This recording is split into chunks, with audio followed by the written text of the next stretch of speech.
everybody, and welcome to the channel. So let's jump right in here. We've had a little bit of time since the patch now to digest and evaluate the Air RB EC edition to Air Realistic Battles. So I want to give you some initial thoughts on this new mode. If you didn't know already, what's happened is we now have some of those very large maps from simulator mode now in Air RB. So Gaijin actually seems to be listening to players more often lately, which kind of surprises me. For a long time, most of the player base, myself included, we've been complaining about the furball in the middle of the map deathmatch that is now Air RB. Now the current deathmatch favors meta jets, mostly fighters, pretty heavily, and honestly it kind of gets stale after a while. If you want to fly anything other than a fighter, the matches are virtually over before you can do anything useful or have any kind of impact. Strike fighters and bombers have less of a role in deathmatch, and they usually get killed off fast. Anecdotally, the team with the most strike fighters and or bombers is usually the team that loses. But the new Air RB EC mode threatens to upend that. I found that I really like this new mode, especially in strike fighters like my Jaguar here. You actually have some time to use the multi-role capabilities of the plane without getting swarmed immediately by fighters. Alright, so enough waffling here. Let's get serious. Like I said, I love the mode, and I want to give Gaijin some positive feedback here. So first I'll go with the good, and then I'm going to go with the ugly. So first, the good. The maps are large, and I like it. Low-level ingress for strike fighters actually feels fun, and there's plenty of room to use all your different radar modes and your BVR missiles to their full potential. Second, this new mode is great for top-tier fast jets. Speed is even more of an advantage with so much more room.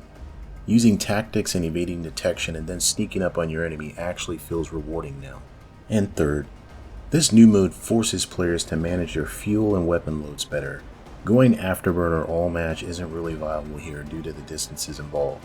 This active management adds another layer of realism and immersion. Now for the ugly.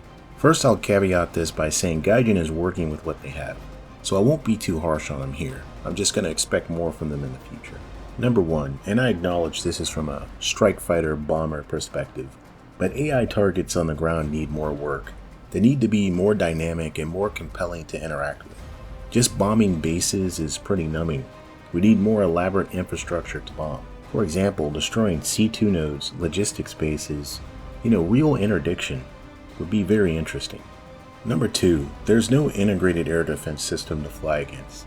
You just fly out, you maybe bomb something, and maybe fight some enemy planes on the ingress and egress. I really don't feel like I'm flying against an actual enemy responding to my actions. And number three, these maps may be a little bit too large for a slower aircraft. Like I said before, top tier, fast jets, you have a really good time in this. I haven't really explored the lower tiers or slower airplanes, but I don't think that'd be very fun. Alright, so let's talk about some recommendations to improve this. Right now, I seem to be getting an EC match about every 10 to 15 games. Gaijin should continue to play with this and find a balance.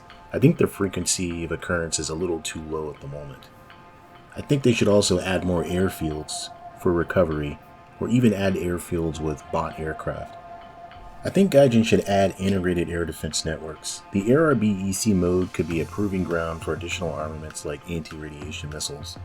The potential here for aviation missions is being wasted. We can have SEED, interdiction, offensive counter-air, and defensive counter-air missions. These themed missions could add new interest to the game overall. So I think they're missing out on a layer of immersion here. They also should develop compelling targets to bomb that add more depth and realism. Alright, and last up on the recommendations, I think they should experiment with adding scenario-based objectives. The current setup feels a little bit too linear for me. Destruction of targets should trigger some kind of progression that leads to enhanced rewards for the winning team. Alright, so wrapping this up, overall, like I said, I want to give Gaijin some positive feedback here. I'm afraid if this gets bashed too hard by the player base, Gaijin's just going to take the message that players don't want this or anything else that's new, and they're going to refrain from trying to develop EC further, or anything else. I'd love to know what you all think though. Do you love this new mode? Would you like it to change in some kind of way? Do you hate it? Let me know in the comments. And as always, thanks for watching, and I'll see you in a future video.